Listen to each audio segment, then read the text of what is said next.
What can we do to level up our experience together? I recently took part in a course at UTSA called the Student Experience Project, and it had a whole bunch of resources and research that helps instructors to level up the student experience. So I wanted to share what students can do from that course. And I'm calling these things paths to connection because one of the best things we can do to improve our experience is build our social relationships. Now, there are three dimensions that I'm going to focus on for these paths to connection. The first is mental health or mental well-being. The second is inclusivity. And the third is social or social relationships. What are some of the best actions you can take to improve your social relationships? Well, one of the first is taking care of your mental well-being and contacting counseling services or well-being services when you need help. But it doesn't stop with counseling and well-being services.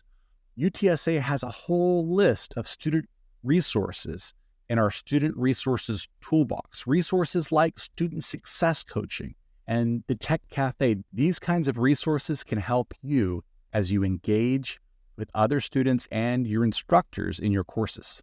Next is practicing inclusion. Now, how can you practice inclusion? There's lots of ways, but one of the best things you can do is engage in mindful listening. Mindful listening is not the same as engaged listening or active listening.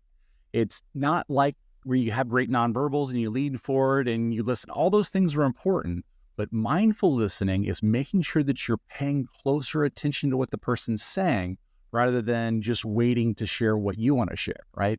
So taking that pause to really think about what the person has said before you ask your question, for example.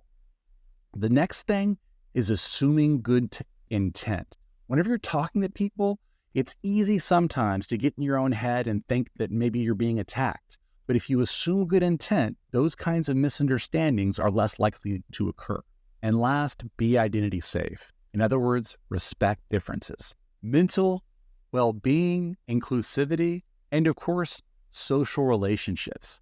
Initiate contact, wait a day or two, and then repeat with someone new.